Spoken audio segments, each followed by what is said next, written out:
Percentage की first class में आज हम सबसे बेसिक चीज़ें जो है परसेंटेज की वो समझेंगे कि परसेंटेज का मतलब क्या होता है। और देखिए, परसेंटेज एक ऐसा टॉपिक है जो आपको अर्थमेटिक में सबसे पहले करना चाहिए, क्योंकि ये टॉपिक आपको आगे आने वाले सारे टॉपिक्स में हेल्प करेगा। यदि आप रेशियो करेंगे तो वहाँ पे परसेंट यूज़ होगा, ठीक है। फ्रैक्शन यदि समझेंगे, फ्रैक्शन बेसिकली परसेंटेज ही है, ठीक है। तो रेशियो में काम पड़ेगा, एवरेज में काम पड़ेगा, प्रॉफिट लॉस तो पूरा इसी से होता है, ठीक है। ऐसे ऐसे ही हो गया। तो आगे आने वाले जितने भी चैप्टर्स हम करेंगे वो सब कुछ परसेंटेज से बहुत आसानी से हो सकते हैं। तो परसेंटेज हमें बहुत तरीके से पढ़ना है और ये बहुत आसान टॉपिक है। कोई भी देखिए फॉर्मूला याद नहीं करना है। आपने बचपन में बहुत फार्मूले याद करे होंगे, परसेंटेज इंक्रीज, परसेंटेज डिक्रीज, कुछ नहीं याद करना है। आपको फंडामेंटल समझना है, क्योंकि फंडामेंटल सबके क्लियर हो गए, ठीक है। आपको समझ में आ गया कि पूरी मैथमेटिक्स 0 से 9 के बीच में होती है, तो आपको मैथ्स में कभी कुछ याद नहीं करना पड़ेगा। तो इस क्लास में हम बहुत आसान चीज़ें देखेंगे। आज पहली क्लास है, बहुत बेसिक है, जैसे कुछ भी नहीं आता परसेंटेज का वो भी बहुत अच्छे से समझ सकता है, क्लियर कर सकता है और उसके क्वेश्चन आराम से बनेंगे, ठीक है। तो हम आज बेसिक कॉन्सेप्ट को देखेंगे, ठीक है, कि क्या होता है परसेंटेज, क्या मतलब है इसका, ठीक है। इसको हम अच्छे से ब्रेक डाउन करेंगे और जब इसको हम बिल्कुल समझ लेंगे तब हम इसमें आगे बढ़ेंगे, ठीक है। तो पहला टॉपिक हम करेंगे परसेंटेज टू फ्रैक्शन, है ना, और इसके इंपॉर्टेंस को समझेंगे। देखिए बात क्या होती है, मैं आपको बस बता दूँ कि 50% होता है 1/2, 75% होता है 3/4। तो ये करके कुछ नहीं मिलने वाला, ये आपको बुक में भी मिल जाएगा, ठीक है। मैं वो चीज़ नहीं करा सकता जो आपको बुक में लिखी लिखाई मिल जाएगी, तो क्योंकि उसका फ़ायदा नहीं है कुछ। आपको समझना पड़ेगा कि इसकी इंपॉर्टेंस क्या है, ये क्यों पढ़ना है ना। परसेंटेज ऑफ फ्रैक्शन करना है बट क्यों करना है ये समझना पड़ेगा। तो हम एक एक चीज़ें करते हैं, एक एक 1 बाई 1 स्टेप बाई स्टेप पढ़ते हैं। पहले परसेंटेज का मतलब समझते हैं, ठीक है। तो परसेंटेज का देखिए, नंबर आप तोड़ के देख लीजिए, ठीक है। परसेंटेज आप जब देख रहे हो ना, तो आपको क्या दिख रहा है, पर दिख रहा है, ठीक है। पर को हमने बचपन से क्या देखा है, अपॉन, ठीक है, अपॉन देखा है। सेंट क्या होता है, 100। तो कोई भी चीज़ जब 100 में एक्सप्रेस की जाती है वो परसेंटेज होती है, ठीक है।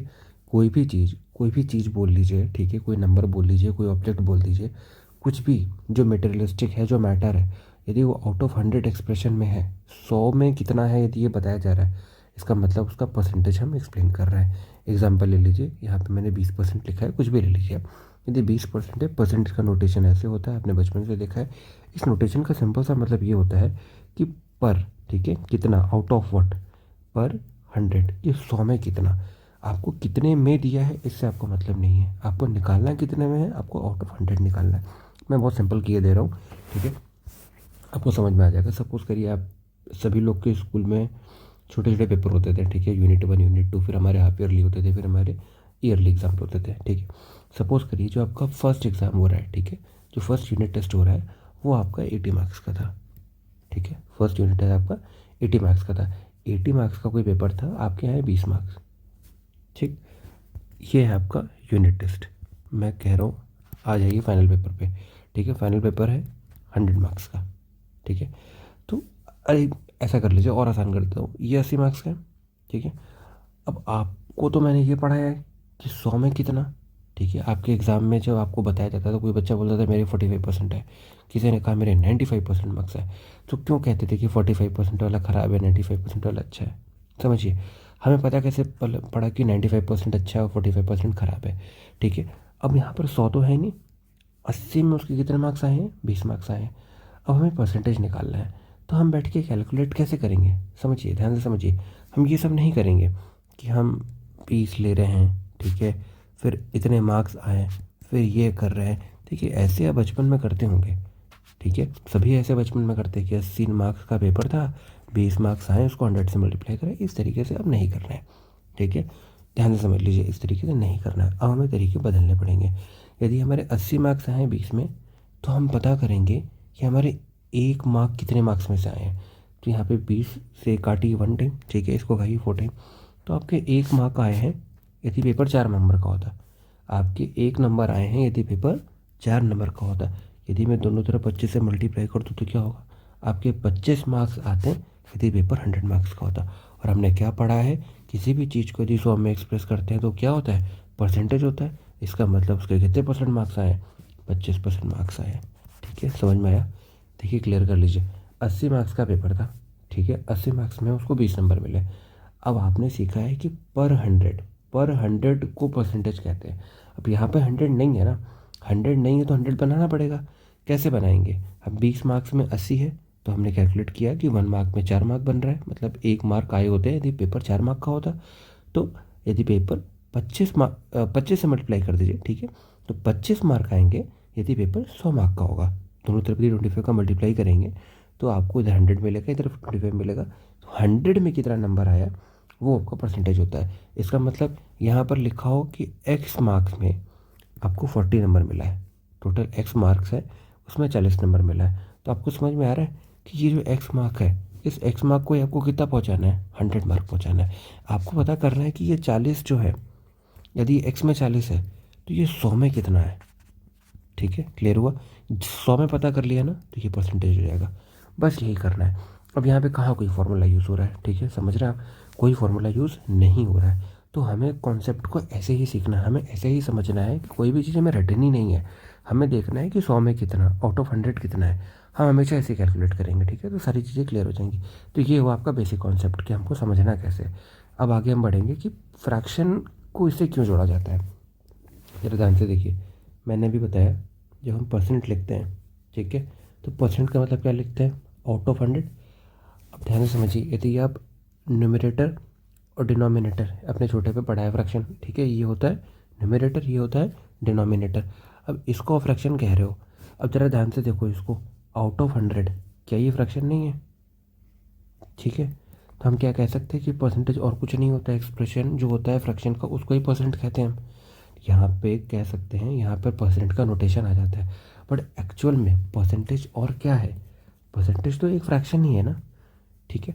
तो हम हमेशा कोई भी क्वांटिटी चाहे किसी भी फॉर्म में दी हो, हमेशा कोशिश करेंगे उसको कहाँ पे कन्वर्ट करने की, फ्रैक्शन में कन्वर्ट करने की, बिकॉज फ्रैक्शन को सॉल्व करना आसान होता है, ठीक है, फ्रैक्शन को सॉल्व करना आसान होता है। इसलिए हम कोशिश करेंगे कि जब भी हमें कुछ मिलेगा, डेसिमल मिलेगा, नॉर्मल नंबर मिलेगा, यदि हमें वो फ्रैक्शन में ले जाने में आसानी पड़ रही है तो हम फ्रैक्शन में ले जाएंगे, ताकि हमें क्वेश्चन को समझने में, सॉल्व करने में आसानी रहे, ठीक है। तो आज हम जो कॉन्सेप्ट देखेंगे, आज हम जो तरीका देखेंगे, पहला लॉजिक पकड़ेंगे, ठीक है। पहला लॉजिक क्या है कि हम परसेंटेज को ले जाएंगे फ्रैक्शन में, ठीक है। और कैसे ले जाएंगे उसके लिए भी मैं बहुत पहले एक छोटा सा बहुत बेसिक से एग्जांपल देता हूँ, ठीक है। यदि आप वो समझ गए तो आप समझ जाएंगे मैं क्या कहना चाहता हूँ, ठीक है। देखिए यहाँ पर मैं लिख देता हूँ परसेंटेज टू फ्रैक्शन, ठीक है, मेरी राइटिंग पे मत जाइएगा, थोड़ी ख़राब है। तो परसेंटेज टू फ्रैक्शन को देखेंगे। अब यहाँ पे मैं एग्जांपल दे रहा हूँ, बहुत ध्यान से समझिएगा। सपोज करिए ये एक पिज़्ज़ा है, ठीक है। अब सभी ने पिज़्ज़ा खाया होगा। अब यहाँ से मैं आपको कुछ चीज़ें बता रहा हूँ ताकि आपको समझ में आ जाए।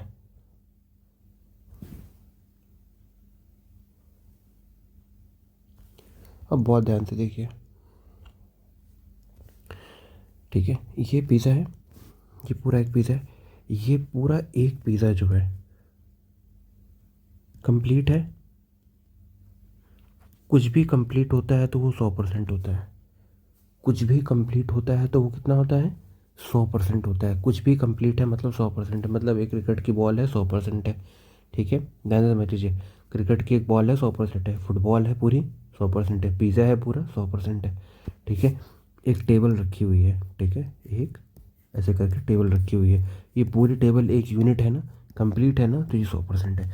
कुछ भी जो कंप्लीट है, जो पूरा है वो 100% है, ठीक है। सन है पूरा, वो पूरा 100% है ना। फिर जब वो इक्लिप्स लगता है तो बताते हैं ना 25% है, 50% इक्लिप्स है, 90% इक्लिप्स है। वो क्यों बोलते हैं, है ना, इसीलिए बोलते हैं कि वो पूरे से थोड़ा कम हो गया, है ना। जब इक्लिप्स होता है तो ऐसे ही होता है ना, कंप्लीट है या इतना इतना ही शेडो आ रही, इतना डार्क है, इतना ऐसे करके है। तो क्यों बोलते हैं 25% इक्लिप्स है या 40% इक्लिप्स है, क्यों कहते हैं, क्योंकि वो पूरा नहीं है, उससे थोड़ा सा कम है। तो जो भी कंप्लीट होगा वो 100% है। अब पिज़्ज़ा यदि पूरा है तो 100% है, ठीक है। अब बहुत ध्यान से समझिए, यदि इसमें से मैंने पहले तो एक पिज़्ज़ा उठा लिया, सपोज़ करिए मैंने ये वाला सेक्शन उठा लिया, मैंने खा लिया ये वाला, ठीक है।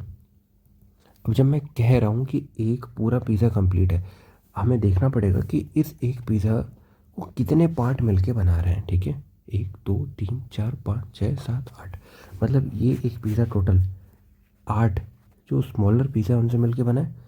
तो ये 8 स्मॉलर पिज़्ज़ा ही मिलके कंप्लीट हो रहे हैं और यही मिलके 100% है। तो मैं क्या कह सकता हूँ कि 8 स्मॉलर पिज़्ज़ा ही 100% है। बहुत ध्यान से समझिएगा, 8 स्मॉलर पिज़्ज़ा ही क्या है, 100% है।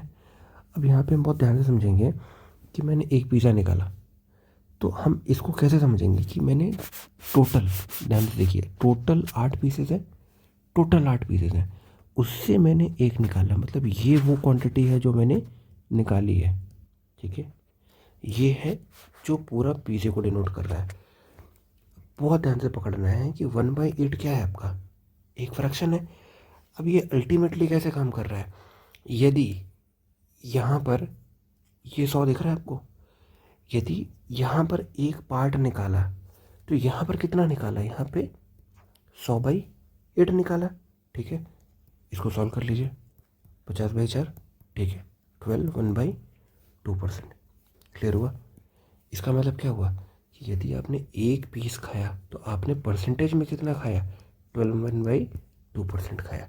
अब ये मैं एक का निकाल के दिखा रहा, आपको और आसान तरीके से क्लियर करना है इसको। आप सपोज़ करिए कि आपने आधा पिज़्ज़ा उठा के किसी को दे दिया। ठीक है, आपने आधा पिज़्ज़ा उठा के किसी को दे दिया। अब मैंने क्या कहा था, एक पूरा पिज़्ज़ा किसको डिनोट कर रहा था, देखिए 8 स्मॉलर पीसेस किसको डिनोट कर रहे थे, 100% को। अब कितने पीसेस आपने निकाल लिए, 1 2 3 4। अब यदि इससे 8 में से 4 चला गया, देखिए 8 स्मॉलर पीसेस हैं जो 100% बना रहे हैं। ठीक है, यदि इससे 4 स्मॉलर पीसेस आ गए, मतलब बाई 2 हो गया, तो बाई 2 यहाँ पे भी हो जाएगा ना, मतलब 50%। इसका मतलब जो रिमेनिंग पीस है वो कितने परसेंट को डिनोट कर रहा है, 50% को डिनोट कर रहा है। तो ये है फ्रैक्शन। ठीक है, परसेंट टू फ्रैक्शन, और कुछ नहीं है। कोई चार्ट नहीं याद करना, कुछ नहीं याद करना है। यदि आपने पिज़्ज़ा समझ लिया, यदि आपने एक पिज़्ज़ा समझ लिया तो आपने पूरा का पूरा परसेंट टू फ्रैक्शन समझ लिया, और कुछ है ही नहीं, सिर्फ यही है। ठीक है, अब ध्यान से देखिए, अब इसी चीज़ को मैं यदि ध्यान से आपको बताऊँ, सपोज़ करिए मैंने अभी ये बनाया। ठीक है, मैं अभी फिर से बना देता हूँ। देखिए, अब यहाँ पे आप बहुत ध्यान से समझिए, आपने यदि आधा पिज़्ज़ा उठाया तो मैंने कहा 50%। ठीक है, अब ज़रा एक बार ये भी देखिए, सपोज़ करिए कि आप सिर्फ इतना उठा रहे हो, 2। अब सबका निकाल सकते हो आप, आपको पता है कि टोटल जो 8 पीसेस हैं, ये 8 पीसेस मिलके क्या बना रहे थे, 100%। इससे आपने 2 निकाला है, इससे आपने 2 निकाला है, तो अल्टीमेटली आपके पास कितना बचा। ठीक है, ध्यान से देखिए, अल्टीमेटली आपके पास 6 बचे और 2 निकाले आपने, तो परसेंटेज में कितना आएगा, देखिए 50% था जब आपने 4 निकाले। अब 4 का भी आधा हो गया है ना, 50% था जब आपने 4 पीसेस निकाले थे। अब 4 की जगह 2 निकाल रहे हो तो इसका भी तो आधा हो जाएगा। ठीक है, तो ये कितना हो जाएगा, 25%। क्लियर हुआ। ठीक है, अब आपने एक पीस और निकाल दिया। ठीक है, टोटल कितने पीस थे, टोटल कितने पीस थे, 8, निकाल दिया आपने 3। अब इसको देखिए कैसे करना है, बहुत ध्यान से समझिए। आपने एक बार ध्यान से देख लिया यहाँ पे कि जो आपने एक पीस निकाला था, कितना निकाला था, एक पीस, 1/8, 1/8 निकाला था। ठीक है, 1/8 कितना था आपका, यहाँ पे 1/8 था, ये 12 1/2%, या इसको आप ऐसे लिख दो 12.5%, 12.5%। ठीक है, अब ध्यान से देखिए, 1/, मतलब एक पीस निकाला तो इतने परसेंट को डिनोट कर रहा था। ठीक है, अब मैं 3/8 को अलग से क्यों मेहनत करूँ, क्या मुझे दिख नहीं रहा है कि इसमें 3 का मल्टीप्लाई करना है केवल। 1/8 को 3/8 में कन्वर्ट करने के लिए क्या करना है, सिर्फ 1/8 का मल्टीप्लाई करना है। तो 1/8 को मैं मल्टीप्लाई कर दूंगा 3 से, तो मुझे यहाँ भी तो करना पड़ेगा। ठीक है, 12.5 मल्टीप्लाई 3 करूँगा तो कितना हो जाएगा, 37.5। या इसको मैं लिख सकता हूँ 37.5 लिख सकता हूँ, या मैं इसे लिख सकता हूँ 37 1/2%। ठीक है, क्लियर हो रहा है। बहुत ध्यान से देख लीजिए, अब यहाँ पे मुझे 4/8 लिखना है। अरे 4/8 में क्यों लिखूँगा, ये 1/2 ही है ना, और 1/2 तो मैंने पहले से लिख लिया, ये तो 50% है। ठीक है, तो अब परसेंट टू फ्रैक्शन क्या है, ये आपको लग रहा है कोई ये कोई सीखने की चीज़ है, ये तो वही चीज़ है ना जो डेली लाइफ में कर रहे हैं। हम हर दिन कुछ ना कुछ खाते हैं, हम हर दिन कुछ ना कोई काम करते हैं, तो जब हम कोई भी काम कंप्लीट पहली बार छूते हैं तो वो काम पूरा क्या होता है, 100%। ठीक है, कोई भी काम जब हम शुरू करते हैं वो काम कितना होता है, 100%। फिर मान लीजिए उस काम को हमने आधा कर लिया, उस काम को हमने आधा कर लिया, तो हम क्या कह सकते हैं, हमने 50% काम ख़त्म कर लिया। उस काम को यदि हमने 3/4 ख़त्म कर लिया, 3/4 इतना ख़त्म कर लिया, ठीक है, तो काम पूरा कितना था, 1 पार्ट था। हमने एक पार्ट छोड़ के 4 पार्ट पूरा काम था, हमने 3 पार्ट कर लिया, ठीक है। तो कितना काम हो गया? 3/4। कितना काम बाकी है? 1/4। अब 1/4, जब 1 पूरा 100% है तो 1/4 कितना होगा? 25%। अब 3/4 निकालने की ज़रूरत है? नहीं ज़रूरत है। ये पूरा है, यहाँ पे देखिए, एक जो होता है, एक पूरा 100% होता है, क्लियर है। यदि एक पार्ट निकल गया है 25% और बचा हुआ 3/4 है, उसी प्रकार यदि 100% पूरा है और 25% निकल गया, तो क्या मैं 100 को 25 से माइनस नहीं कर सकता हूँ सीधा? ठीक है, 100 से 25 को माइनस नहीं कर सकता हूँ, तो मुझे 3/4 सीधा क्या मिल गया? 75%। ठीक है, हमें इस तरीके से काम करना है। हमें हर एक वैल्यू के लिए अलग कैलकुलेशन नहीं करनी है। यदि हमें एक के लिए 100% पता है, तो हमको मालूम है कि हम यदि 1/4 निकाल रहे हैं, ठीक है, एक से हम 1/4 मतलब एक पार्ट निकाल रहे हैं उसके 4 में से, तो हम 25% निकाल रहे हैं। ठीक है, हम 3 पार्ट यदि निकाल रहे हैं तो हम 75% निकाल रहे हैं। हमें इस तरीके से सारी कैलकुलेशन करनी है। जब हम इस तरीके से करेंगे, ठीक है, तो हमें कोई लिस्ट याद करने की ज़रूरत पड़ेगी, हम ऐसे ही समझ लेंगे। तो आज पहली क्लास में हमने क्या देखा? हमने ये देखा कि परसेंटेज है क्या, बेसिक कॉन्सेप्ट क्या होता है इसका, ठीक है। परसेंट टू फ्रैक्शन का जो एक फंडा है कि हमको रटना पड़ेगा, ये ऐसी करके लिस्ट होती है, ठीक है। देखिए, थोड़ा बहुत आपको करते करते याद हो जाए वो एक अलग बात है, बट आपको ऐसा कुछ याद नहीं करना है बैठ के कि आप रट रहे हो बैठ के, ऐसा कुछ नहीं है, ठीक है। जिस तरीके से मैंने बताया इस तरीके से आप प्रैक्टिस कर सकते हैं, आपको काफ़ी फेमिलियर लगेगा, ठीक है। एक पिज़्ज़ा के कॉन्सेप्ट से, है ना, एक पिज़्ज़ा के लॉजिक से यदि आप परसेंट टू फ्रैक्शन कर सकते हैं, तो उसके लिए क्यों फॉर्मूला याद करना, लॉजिक याद करना, ऐसे कर लीजिए ना, ठीक है। अब नेक्स्ट क्लास में मैं इस पूरी लिस्ट को समझा दूंगा, ठीक है, कि हम और डिराइव्ड यूनिट्स कैसे निकाल सकते हैं और कितने इंपॉर्टेंट फ्रैक्शन है जो काम के हैं, ठीक है। कुछ फ्रैक्शंस आपको डायरेक्टली पता होंगे तो एग्ज़ाम में आपको टाइम बचेगा, ठीक है, तो वो मैं करा दूंगा, ठीक है। उसके बाद हम देखेंगे फ्रैक्शन टू परसेंटेज, आगे की जितना भी कॉन्सेप्ट है कि हमें और आगे जो आपकी स्केलिंग वगैरह होता है, ठीक है, या परसेंटेज इंक्रीज़ कैसे करते हैं, डिक्रीज़ कैसे करते हैं, ठीक है, और स्टार्टिंग के लेवल के जो क्वेश्चंस आपके एग्ज़ाम में आ सकते हैं, है ना, वो कैसे आए हैं, तो हम पहले उन पर चर्चा करेंगे PYQ पे, और उसके बेस पे फिर हम और क्वेश्चंस की प्रैक्टिस करेंगे। तो ये लंबी सीरीज़ चलेगी, आपको यहाँ पे कंटिन्यू करना है, ठीक है, और जब आप करते चलेंगे तो आपको चीज़ें क्लियर होती चलेंगी। All the best.